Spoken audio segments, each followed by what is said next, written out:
Hello friend, welcome to my YouTube channel winner classes में। चलिए बच्चों, तो आज हम लोग पढ़ने वाले हैं क्लास 10 का केमिस्ट्री, जिसमें हम लोग ऑब्जेक्टिव जानेंगे दूसरे रिलेशन का, अम्ल, भस्म और क्षार के बारे में हम लोग जानेंगे। ठीक है, तो पहला नंबर क्वेश्चन आपका कह रहा है, ध्यान दीजिएगा। वह पदार्थ जिसका जलीय विलयन स्वाद में खट्टा होता है, वह पदार्थ जिसका जलीय विलयन स्वाद में खट्टा होता है क्या कहलाता है? ऑप्शन नंबर ए अम्ल, दूसरा बी भस्म, और तीसरा आपका क्षार, और चौथा आपका लवण। तो यहाँ पे आंसर आपका बच्चा होगा, क्या होगा? अम्ल कहलाता है। जो स्वाद में खट्टा होता है उसको क्या कहते हैं बच्चों? अम्ल कहते हैं। तो आपका आंसर इसका क्या होगा? करेक्ट आपका आंसर होगा बच्चों एक का क्या जी? एक। ठीक है, अगला क्वेश्चन की ओर बढ़ते हैं। 2 नंबर क्वेश्चन की ओर बढ़ते हैं। 2 नंबर क्वेश्चन कह रहा है बच्चों, वह पदार्थ जो धातु से अभिक्रिया करके हाइड्रोजन गैस मुक्त करती है क्या कहलाती है? वह पदार्थ जो धातु से अभिक्रिया करके हाइड्रोजन गैस मुक्त करती है क्या कहलाती है? पहला ऑप्शन अम्ल, दूसरा भस्म, तीसरा क्षार, और चौथा ऑप्शन आपका लवण। तो जो धातु से अभिक्रिया करके, वैसे पदार्थ जो धातु से अभिक्रिया करके हाइड्रोजन गैस मुक्त करती है वो भी अम्ल कहलाती है बच्चों। आंसर क्या होगा आपका? आंसर होगा आपका option number A is the correct answer. ठीक है, नेक्स्ट क्वेश्चन की ओर बढ़ते हैं बच्चों, ध्यान दीजिएगा आप लोग। तीसरा नंबर क्वेश्चन, वह अम्ल, वह यौगिक जिनके जलीय विलयन विद्युत का संचालन करते हैं क्या कहलाते हैं? यानी जिससे विद्युत का संचालन होता है, विद्युत का क्या हो? संचालन हो,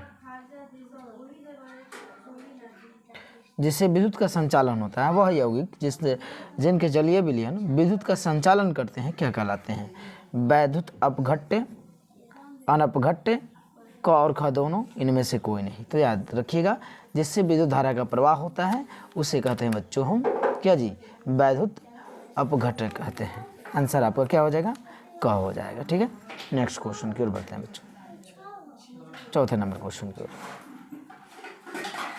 चौथा नंबर क्वेश्चन क्या कर रहा है? ध्यान दीजिएगा। वैसे यौगिक जिनके जलीय विलयन विद्युत का संचालन नहीं करते हैं, जिस यौगिक में, है ना, जिस यौगिक के जलीय विलयन में विद्युत का संचालन नहीं होता है, विद्युत का संचालन नहीं होता है, जब विद्युत का संचालन नहीं होता उसे क्या कहते हैं? वैद्युत अनपघट्य, वैद्युत अपघट्य, दूसरा आपका अनपघट्य यानी वैद्युत अनपघट्य, और क और ख दोनों, इनमें से कोई नहीं। तो आंसर होगा बच्चों इसका, आपका आंसर करेक्ट होगा आपका ख, जिससे विद्युत धारा प्रवाहित नहीं होती है, वैद्युत अनपघट्य कहलाता है। जैसे एल्कोहल हो गया, यूरिया हो गया, ग्लूकोज हो गया इत्यादि, इन सभी से विद्युत धारा का प्रवाह नहीं होता है। ठीक है, नेक्स्ट क्वेश्चन की ओर बढ़ते हैं, 5वां नंबर क्वेश्चन। अगला क्वेश्चन है, जल द्वारा विद्युत अनपघट्य का आयनों को विघटित होने की क्रिया को क्या कहते हैं? देखिए, जल के द्वारा, यदि जल के साथ, है ना, जल के द्वारा विद्युत अनपघट्य का आयनों से विघटित हो जाना, यानी आयन के रूप में विघटित हो जाता है, तो उस क्रिया को हम क्या कहते हैं? तो बच्चों कहते हैं आयनन। क्या कहते हैं? आयनन। आपका घ जो है आंसर सही है। आंसर क्या होगा बच्चों? घ। आगे क्वेश्चन, अगला क्वेश्चन, अम्ल जल में घुलकर प्रदान करते हैं, अम्ल जल में घुलकर क्या प्रदान करते हैं? पहला ऑप्शन है हाइड्रोजन, दूसरा हाइड्रोजन आयन, तीसरा हाइड्रोक्साइड आयन, और इनमें से कोई नहीं। अम्ल जल में घुलकर क्या प्रदान करते हैं? तो अम्ल जल में घुलकर बच्चों हाइड्रोजन आयन प्रदान करते हैं, यानी H+ प्रदान करते हैं। ठीक है, तो आपका आंसर क्या होगा? ख आंसर सही है। नेक्स्ट क्वेश्चन, 7 नंबर क्वेश्चन, ध्यान दीजिएगा। वह भस्म वह पदार्थ है जो जल में घुलकर क्या प्रदान करता है?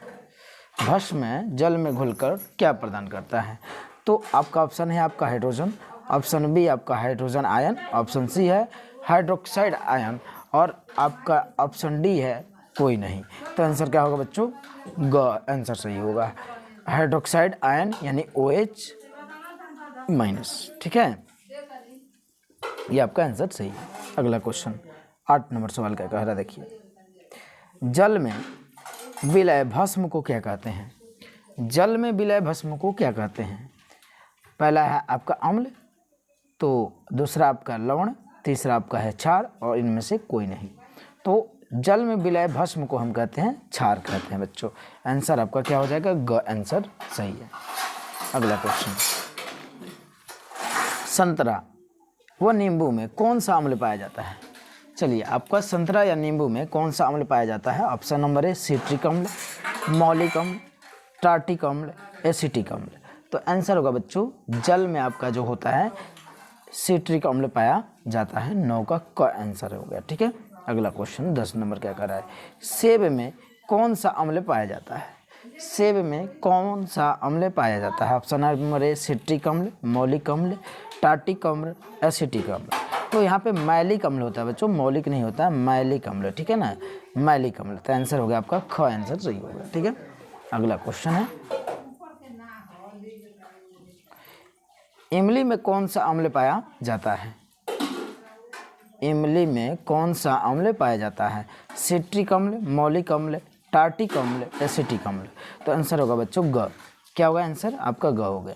ठीक है, एंड टार्टिक अम्ल किस में पाया जाता है? इमली में टार्टिक अम्ल पाया जाता है। आंसर आपका 11 का ग। यहाँ टार्टिक होगा, देखिएगा यहाँ पे ध्यानपूर्वक, टार्टिक के रूप में। अगला क्वेश्चन 11 के बाद 12 नंबर क्वेश्चन, सिरका में कौन सा अम्ल पाया जाता है? सिरका में कौन सा अम्ल पाया जाता है? तो सिरका में आप बताइए, सिट्रिक अम्ल, मौलिक अम्ल, टार्टिक अम्ल, एसिटिक अम्ल। तो सिरका में बच्चों एसिटिक अम्ल पाया जाता है। क्या होगा ऑप्शन आपका? ऑप्शन आपका डी आंसर सही है। अगला क्वेश्चन है आपका, दही में कौन सा अम्ल पाया जाता है? लैक्टिक अम्ल, ऑक्जेलिक अम्ल, हाइड्रोक्लोरिक अम्ल, टार्ट। यहाँ पे टैनिक अम्ल होता है बच्चों, यहाँ ध्यान दीजिएगा। टैनिक होता है, टैनिक, टपर दूल्हा टैनिक और टैनिक। ठीक है ना, टैनिक अम्ल। तो आंसर होगा बच्चों आपका 13 का दही में कौन सा अम्ल पाया जाता है? तो लैक्टिक अम्ल। दही में कौन सा अम्ल? लैक्टिक अम्ल। ठीक है, आपका आंसर क्या होगा? क। नेक्स्ट क्वेश्चन आपका 13 नंबर के बाद 14 नंबर, टमाटर में कौन सा अम्ल पाया जाता है? लैक्टिक अम्ल, ऑक्जेलिक अम्ल, हाइड्रोक्लोरिक अम्ल, टॉनिक अम्ल, टैनिक अम्ल। तो यहाँ पे टमाटर में कौन सा अम्ल पाया जाता है? तो टमाटर में बच्चों ऑक्जेलिक अम्ल पाया जाता है, ऑक्जेलिक अम्ल पाया जाता है। ठीक है, अगला क्वेश्चन 15 नंबर क्वेश्चन, अमाशय रस में कौन सा अम्ल पाया जाता है? अमाशय रस में कौन सा अम्ल पाया जाता है? लैक्टिक अम्ल, ऑक्जेलिक अम्ल, हाइड्रोक्लोरिक अम्ल, टॉनिक अम्ल। तो आंसर होगा आपका ग। आंसर क्या होगा बच्चों? ग आंसर सही है। ठीक है, अगला क्वेश्चन 16 नंबर क्वेश्चन क्या कर रहा है? चाय में कौन सा अम्ल पाया जाता है?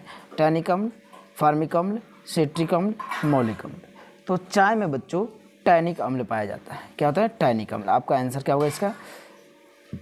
आंसर क सही है। ठीक है, 17 नंबर क्वेश्चन कर रहा है क्या, देखिए, लाल चींटी में कौन सा अम्ल पाया जाता है? लाल चींटी में कौन सा अम्ल पाया जाता है?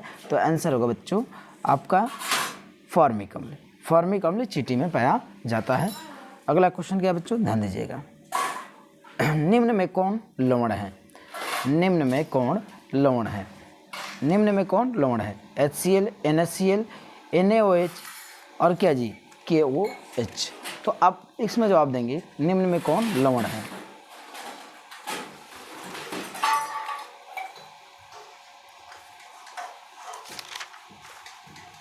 तो लवण क्या है बच्चों? B option, NaCl, sodium chloride. Okay, next question. और इसके बाद 19 नंबर को, निम्न में कौन अम्ल है? निम्न में कौन अम्ल है? आपका आंसर होगा क्या बच्चों बताइए? Na2O, COOH2, CuO, NaNHO3। तो आंसर क्या होगा बच्चों? इसका आंसर होगा बच्चों आपका NHO3, NHO3। ठीक है, नेक्स्ट क्वेश्चन बढ़ते हैं। यह अम्ल है। निम्न में कौन भस्म नहीं है? निम्न में कौन भस्म नहीं है? तो आपका KOH, ZNO, LOH3 and NaCl। तो आंसर आपका डी होगा। ठीक है, नेक्स्ट क्वेश्चन की ओर बढ़ते हैं। तो ये रहा आपका क्वेश्चन इंपॉर्टेंट। इसके बाद हम लोग मिलेंगे नेक्स्ट क्लास में नेक्स्ट क्वेश्चन के साथ। तब तक के लिए अच्छा क्लास लगा हो तो लाइक, सब्सक्राइब और अपने दोस्तों के पास शेयर कर दें। Thank you.